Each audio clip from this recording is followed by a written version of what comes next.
So calcium ಕಡಿಮೆ ಆದಾಗ ಇಂಥ ಜಾಯಿಂಟ್ ಪೇಯ್ನ್ಸು ಅವ್ರ ಕುತ್ತಿಗೆ ನೋವು ಬರೋದು ಅವ್ರ ಆಥ್ಲೆಟಿಕ್ ಚೇಂಜಸ್ ಆಗೋದು ಇವೆಲ್ಲ ನೋಡ್ತೀವಿ.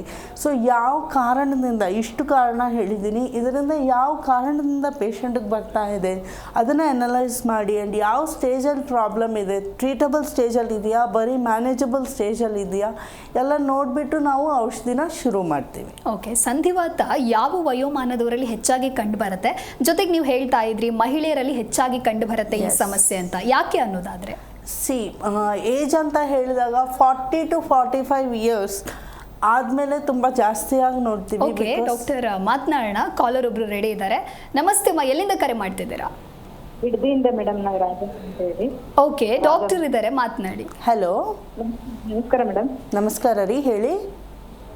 ಅದು ಕಾಲು ಇದು ಸಾದಾ ಊತ ಬರ್ತೈತೆ ಕಾಲು, ಯಾವಾಗ್ಲೂ ಇಲ್ಲ. ಈಗ ಒಂದು 6 ತಿಂಗಳಿಂದ ಒಂದ್ಸಲ ಆಗಿತ್ತು. ಅದು ಎಕ್ಸ್ರೇ ಎಲ್ಲ ಮಾಡ್ಸಿದ್ಕೆ ಏನು ಆಗಿಲ್ಲಮ್ಮ, ನಾರ್ಮಲ್ ಇದೆ ಅಂತ ಹೇಳಿದ್ರು. ಓಕೆ, ನಾರ್ಮಲ್ ಇದೆ ಅಂತ ಹೇಳಿದ್ರು. ತಿರ್ಗಾನು ಊಟ ಕಮ್ಮಿ ಆಯ್ತಿರ್ಲಿಲ್ಲ, ಒಳಗಡೆ ನೋವಿದೆ, ಅದು ಏನು ಹಳೆ ಏಟ್ ಏನಾದ್ರು ಬಿದ್ದಿದ್ರೆ ಹಂಗಾಗುತ್ತೆ ಅಂತ ಹೇಳಿದ್ರು. ಓಕೆ, ಅದು ಇಷ್ಟು ದಿನ ಮಾತ್ರೆ ತಗೊಂಡೆ, ಆಮೇಲೆ ಔಷಧಿ ಎಲ್ಲ ಕೊಟ್ಟಿದ್ರು, ಆಯಿಲ್ಮೆಂಟ್ ಎಲ್ಲ ಹಚ್ಚಿದೀನಿ, ಆದ್ರೂ ಇನ್ನೂ ಕಮ್ಮಿ ಆಯ್ತಾ ಇಲ್ಲ ಮೇಡಮ್. ಒಳಗಡೆ ನೋವಿದೆ, ಊಟ ಒಂದ್ ಸ್ವಲ್ಪ ಕಮ್ಮಿ ಆಗೈತೆ, ನೋವಿದೆ ಮೇಡಮ್. ಯಾವಾಗಾದ್ರೂ ಬಿದ್ದಿದ್ದೀರಾ ಅಮ್ಮ ತಾವು? ಬಿದ್ದಿಲ್ಲ ಮೇಡಮ್, ಪಾದದ್ದು ಮಧ್ಯ ಭಾಗ ಅಷ್ಟೇ.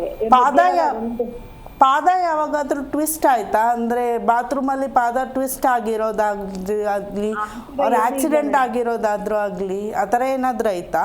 ಆ ಥರ ಏನು ಆಗಿರೋದು ನೆನಪಿಲ್ಲ ಮೇಡಮ್ ನನಗೆ, ಆದ್ರೆ ಒಳಗಡೆ ನೋವುತ್ತೆ. ಯಾವಾಗ ಜಾಸ್ತಿ ಆಗತ್ತಮ್ಮ ಇದು? ಬೆಳಗ್ಗೆ ಹೊತ್ತು, ಸಂಜೆ ಹೊತ್ತು? ಅದೇ ಯಾವಾಗ್ಲೂ ನೋವಿರುತ್ತೆ, ಇನ್ನೂ ನೋವು ಕಮ್ಮಿನೇ ಆಗಿಲ್ಲ. 2-3 ಸಲ ಆವಾಗ ಒಂದ್ಸಲ ತಗೊಂಡಿದ್ದೆ, 6 ತಿಂಗಳು ಮುಂಚೆ ಆಗಿತ್ತು. ಅದು ತಿರ್ಗಾ ಗೊತ್ತಾ ಕಡಿಮೆ ಆಗಿತ್ತು, ತಿರ್ಗಾ 20 ದಿವಸದಿಂದ ಜಾಸ್ತಿ ಮತ್ತೆ ಬರ್ತಾ ಇದೆ. ಓಕೆ, ಎಕ್ಸ್ರೇ ಕೂಡ ಮಾಡಿಸಿದೀರಾ ಅಲ್ಲ ನೀವು? ಎಕ್ಸ್ರೇ ಮಾಡಿದ್ವಿ, ನಾರ್ಮಲ್ ಇದೆ, ಏನು ಇಲ್ಲ ಅಂತ ಹೇಳಿದ್ದಾರೆ. ಆರ್ಥ್ರೈಟಿಸ್ ಇಲ್ಲ, ವಾಯು ಸಂಬಂಧದ ಯಾವ ಕಾಯಿಲೆನೂ ಇಲ್ಲ ಅಂತ ಬ್ಲಡ್ ಟೆಸ್ಟ್ ಎಲ್ಲ ಮಾಡಿಸಿದ್ರು, ಅದರಲ್ಲೂ ಹೇಳಿದ್ದಾರೆ ಏನು ಇಲ್ಲ. ನಿಮ್ಮ ಫ್ಯಾಮಿಲಿಯಲ್ಲಿ ಯಾರಿಗಾದ್ರೂ ಇತ್ತಾ ಅಮ್ಮ ಈ ಥರ? ನಿಮ್ಮ ಅಮ್ಮ ಅವ್ರಿಗೆ, ನಿಮ್ಮ ಅಪ್ಪ ಅವ್ರಿಗೆ ಯಾರಿಗಾದ್ರೂ ಇತ್ತಾ ಈ ಥರ? ಮೇಡಮ್ ಆ ಥರ ಏನು ಇಲ್ಲ ಮೇಡಮ್. ಓಕೆ, ನೀವೇನು ರಿಪೋರ್ಟ್ಸ್ ಏನು ಮಾಡ್ಕೊಂಡಿದ್ದೀರಾ ನೀವು? ಹೌಸ್ ವೈಫ್ ಇದ್ದೀರಾ ಅಥವಾ ವರ್ಕ್ ಮಾಡ್ತಾ ಇದ್ದೀರಾ? ಟೈಲರಿಂಗ್ ಮಾಡ್ತೀವಿ ಮೇಡಮ್. ಟೈಲರಿಂಗ್ ಮಾಡ್ತಾ ಇದ್ದೀರಾ? ಓಕೆ, ನೀವೇನು ರಿಪೋರ್ಟ್ಸ್ ಮಾಡಿಸ್ಕೊಂಡಿದ್ದೀರಾ ಆ್ಯಂಡ್ ನಿಮಗೆ ಏನು ಔಷಧಿ ಕೊಟ್ಟಿದ್ದಾರೆ, ಮತ್ತು ಅದು ನಿಮ್ಗೆ ತಿರ್ಗಾ ಯಾಕೆ ಬರ್ತಾ ಇದೆ ಅಂತ ಒಂದು ಸತಿ ನೋಡಬೇಕಾಗಿ ಬರುತ್ತಮ್ಮ. ಸೊ ನಿಮ್ಗೆ ಯಾವ ಕಾಲು ನೋವಿದೆ, ಮೂಮೆಂಟ್ ಮಾಡಿದಾಗ ಹೇಗಿದೆ, ಇದನ್ನೆಲ್ಲ ಎಕ್ಸಾಮಿನೇಷನ್ ಮಾಡಬೇಕಾಗಿ ಬರುತ್ತೆ.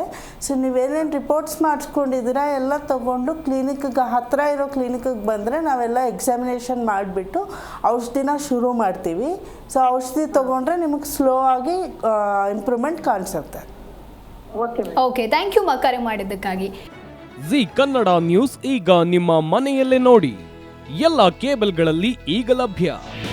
ನಿಮ್ಮ ನೆಚ್ಚಿನ ಜಿ ಕನ್ನಡ ನ್ಯೂಸ್ ಈಗ ಸನ್ ಡೈರೆಕ್ಟ್ ನಲ್ಲಿ number 292, Tata play number 1664, Jio TV number 1334, NXT digital number 30, in cable number 30, city networks 51, U digital number 162, GTPL number 17, Rockline telecommunications number 42, Shri Basaveshwara cable number 168, rural cable network 60, Vinayaka digital 57, Abhishek cable 821, city channel 53, Siddeshwara cable network 57, V4 digital Infotech 628, Surya digital networks 53, Gajanan digital number 836, Malnad infotech private limited number 56, Metrocast number 830, victory digital number 167ರಲ್ಲಿ ನೋಡಿ ಆನಂದಿಸಿ.